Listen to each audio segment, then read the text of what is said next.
皆様こんにちは、関田です。今回は4月5日発売、ディオールの新作スティックファンデーション、ディオールスキンフォーエバースキンパーフェクトスティックをご紹介していきます。ディオールから初のスティックタイプのファンデーションが登場ということで、今回はこちらの新作スティックファンデーションとディオールの人気リキッドファンデーション、フォーエバーフルイドグローの塗り心地、仕上がり、4時間後のマスク崩れを比較した後に、スティックファンデーションの指塗りとブラシ塗りの違いについてもご紹介していきますので、少しでもファンデーション選びの参考になれば嬉しいです。また、こちらのチャンネルでは他にも各ブランドの新作コスメのご紹介や、崩れに強い人気のリキッドファンデーション10種類比較、アイシャドウ、チークリップなどの全色レビュー、またサブチャンネルではリクエストいただいた内容などをアップしておりますので、気になった方はぜひチャンネル登録して動画もチェックしていただけたら嬉しいです。それでは早速始めていきます。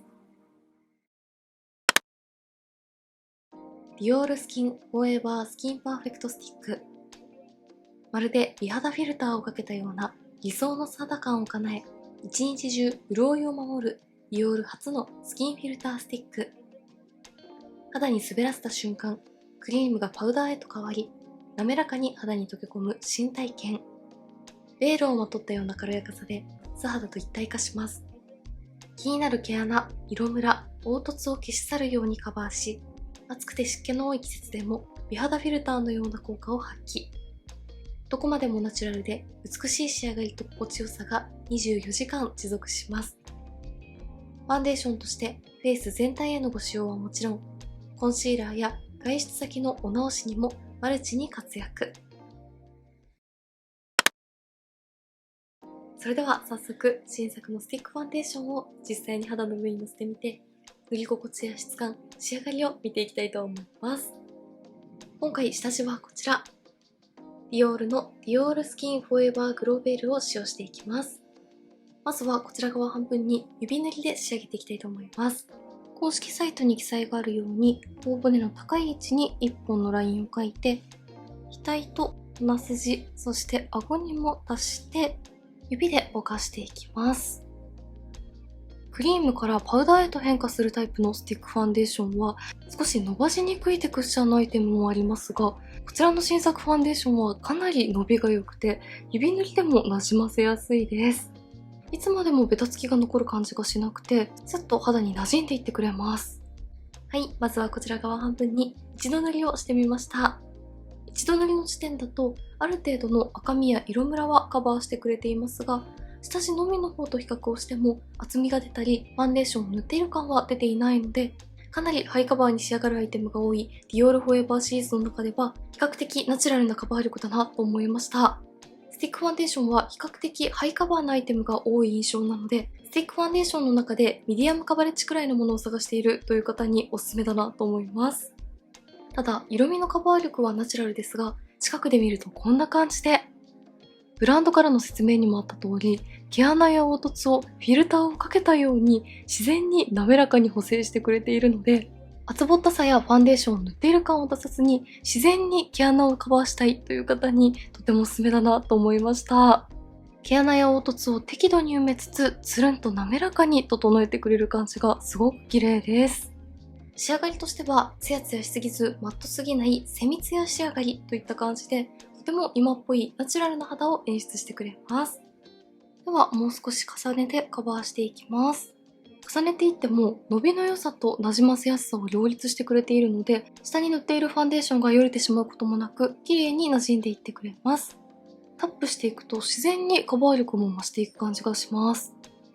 こういった肌トラブルなどの気になる部分は、スティックから直接指にファンデーションを取ってタップするようにのせていくと、コンシーラーのような役割でしっかりとカバーしてくれる感じがします。重ねていくことにカバー力が調整できるところもすごく使いやすいと思います。そして重ねていくとよりツヤが増す感じがしますね。はい、こちら側半分に何度かしっかりと重ねてみました。一度塗りの時点だとナチュラルからミディアムカバレッジくらいかなと思いましたが、重ねていくことでどんどんカバー力をアップさせることができて、コンシーラーのようにピンポイント使いすれば気になる赤みや肌トラブルの部分も完全にカバーすることができました。とても滑らかなテクスチャーで伸び広がりつつ、肌にピタッと馴染んでくれるので、重ねていても厚さや重さは出ずに綺麗に仕上がってくれました。そして重ねていくことによりツヤが増すような感じがしました。ナチュラルからハイカバーまでお好みのカバー力に調整できるところがすごく優秀だなと思います。そしてこれだけ綺麗なツヤが出ていますが、肌表面にはベタつきが残っていなくて、パウダーなしでも快適に過ごせそうなくらいさらりとしています。今回下地はしっとりとしていて保湿感のあるグロータイプを使用していますが、下地もさらりと仕上がるタイプを組み合わせればパウダーなしでも快適に過ごせそうです。ただこちらのスティックファンデーションには紫外線カット効果が含まれていないので、下地やパウダー、日焼け止めなどでしっかりと紫外線対策をする必要があります。香りについてはディオールフォーエバーシリーズ特有のフローラル系のフレグランスのような香りが結構しっかりとするので、香りが苦手な方には少し注意が必要かもしれません。では反対側にはディオールのファンデーションの中でも特に人気のディオールスキンフォーエバーフルイドグローを塗って仕上がりや質感などの比較をしていきたいと思います。スティックファンデーションとリキッドファンデーションという質感の違いももちろんあるかと思いますが、フルイドグローの方がより滑らかでみずみずしい感じがして少し重さも感じる印象です。そしてこちらは一度塗りでもこんな感じでかなりハイカバーな仕上がりになるところが特徴です。はい、新作のパーフェクトスティックとフルイドグロー、仕上がりを比較するとこんな感じの違いです。まずこのくらいの距離で見るとこの2つのツヤ感の違いが分かりやすいと思います。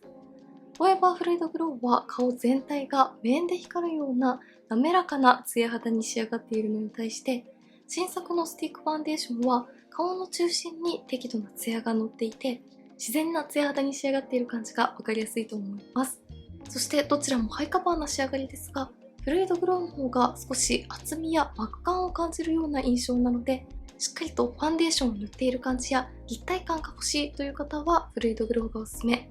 素肌に近いような厚塗り感はないけれど毛穴や凹凸、色ムラをカバーしたいという方は新作のスティックファンデーションがおすすめかなと思います。近くで見てもこんな感じでどちらも肌トラブルを感じさせないほどハイカバーに仕上がっていますが、新作のスティックファンデーションの方が少し透け感がある感じが分かりやすいと思います。アップで比較するとこんな感じです。そしてカラーについてはどちらも同じ 2N を使用していますが、比較をしてみると厚みがあるからか若干フォーエバーフルイドグローの方が明るく仕上がっている感じがします。新作スティックはより素肌に近いような印象になるので、フルイドグローよりも一つ明るめのカラーをチェックしてみてもいいんじゃないかなと思いました。香りの種類や香りの強さについてはどちらも大体同じくらいです。それでは同じディオールフォーエバーシリーズのルーズパウダーをブラシで軽く塗って、これから4時間ほどマスクのまま過ごして崩れ方にどんな違いがあるのか見ていきたいと思います。はい、あれから約4時間ほどマスクのまま過ごしました。崩れについて見ていきたいと思います。マスクの中の肌はこんな感じです。4時間の中で何度か汗をかく場面がありましたが、新作のスティックファンデーションは塗りたてのカバー感を保ちつつ汚くよれて崩れてしまうこともなく、フルイドグローと比較するとテカリが出てきている感じも気になりにくいと思います。近くで見るとこんな感じで、マスクがよく当たる位置のファンデーションのハゲは少し気になりますが、マスクをしていない額は崩れが気になっていないので、摩擦以外の崩れには強いタイプのファンデーションなんじゃないかなと思います。アップで比較するとこんな感じです。そして肌全体を触った感じも、保湿力があるフルイドグローは全体的に少しベタつきが気になりますが、新作のスティックファンデーションはベタつきを気にせずに過ごすことができました。私は皮脂が気になる肌タイプなので、今回の新作スティックファンデーションはかなり皮脂や汗崩れに強いタイプのファンデーションだなと感じました。それでは崩れた部分を軽くティッシュオフして、お直しとして使った時の仕上がりを見ていきます。お直しの時はファンデーションを指に取って気になる部分にタップするように重ねていきます。伸ばしていくと適度なクリーミーさもあるので、上から重ねてもこんな感じで綺麗に馴染んでいってくれます。フルイドグローのお直しにも使ってみます。カバー力があって厚みのあるタイプのフルイドグローの上に重ねても綺麗に馴染んでいってくれるので、ベースに違うファンデーションを塗っている時のお直しとしても活躍してくれそうです。はい、それぞれ上からお直しに使ってみました。マスクの摩擦でファンデーションが剥げてしまった部分に重ねていっても、ベースに塗っているファンデーションとも綺麗に馴染んでくれて、塗りたてのような高いカバー力が復活しました。そしてフルイドグローを塗っていた方にもお直しとして使用してみましたが、ベースのファンデーションとも綺麗に馴染んでくれるので、お直し用として持ち運ぶのにも最適なファンデーションだと思います。クッションファンデーションでお直しをすると油分が多くてベタつきが気になるという方にもすごくいいんじゃないかなと思いました。お直し後アップで比較するとこんな感じです。続いてはこちら側半分に新作のスティックファンデーションを一度塗りで仕上げている状態なので、反対側にはカバー力のある仕上がりにしたい時におすすめとのことだったディオールのバックステージファンデーションブラシを使って塗ってみて、仕上がりの違いを比較していきたいと思います。指塗りの時と同様、顔全体に塗ってからブラシでなじませていきます。手を汚さずに仕上げたい時にもこのブラシ塗りがとてもおすすめと BA さんがおっしゃっていました。とても滑らかな質感なのでブラシでも綺麗に伸び広がってくれます。はい、こちら側半分は指塗り、反対側はブラシでそれぞれ一度塗りで仕上げた状態です。比較をしてみると、やはりブラシ塗りの方が一度塗りの時点でもしっかりとカバー力がアップしているのと、比較的ツヤが抑えられた仕上がりになっているなと思いました。近くで見るとより違いがわかりやすくて、ブラシ塗りをした方が一度塗りでもさらに綺麗に毛穴や凹凸をカバーしている感じがします。もともと毛穴カバー効果がとても高いファンデーションですが、ブラシを使って塗ることで、よりファンデーションが毛穴を埋めるようにカバーしてくれるので、一度塗りの状態でも綺麗なカバー力が出ているのかなと思いました。よりこのファンデーションのフィルター感をアップさせたい方はブラシ塗りがおすすめ。ツヤ感をアップさせたい方は指塗りがおすすめだなと思います。アップで比較するとこんな感じの違いです。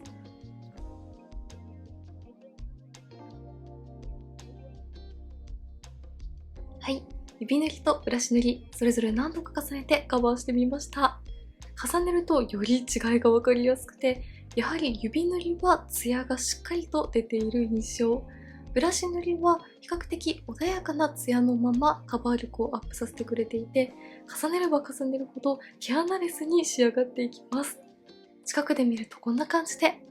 指塗りの方も綺麗に毛穴をカバーしていますが、ブラシ塗りはさらに毛穴が目立っていないです。アップで比較するとこんな感じの違いです。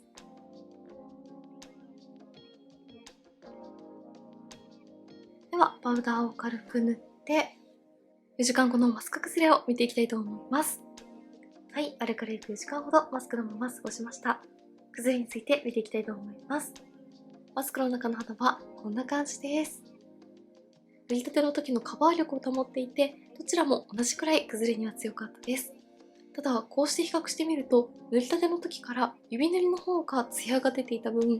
ブラシ塗りの方がさらにテカリが気にならない印象です。近くで見てもこんな感じで、特に顔の中心などのテカリ感がより抑えられているような感じがします。アップで比較するとこんな感じの違いです。ただ、肌表面を触った感じはどちらも大体同じくらいなので、指塗りとブラシ塗りは仕上がりのお好みの差で選んでいただけるんじゃないかなと思いました。はい、ではこんな感じで4月5日発売、ディオールの新作スティックファンデーションをご紹介していきました。一度塗りだと綺麗に毛穴や凹凸を補正しつつもナチュラルな仕上がり。重ねていくことで赤みや色ムラなどの肌トラブルを感じさせないハイカバーな肌まで楽しめる、一本でいろいろな楽しみ方ができる優秀なスティックファンデーションでした。気になった方はぜひチェックしてみてください。メイクについてのご質問やこんな動画が見たいなどございましたら、お気軽にコメントやチャンネル登録していただけると嬉しいです。それでは最後までありがとうございました。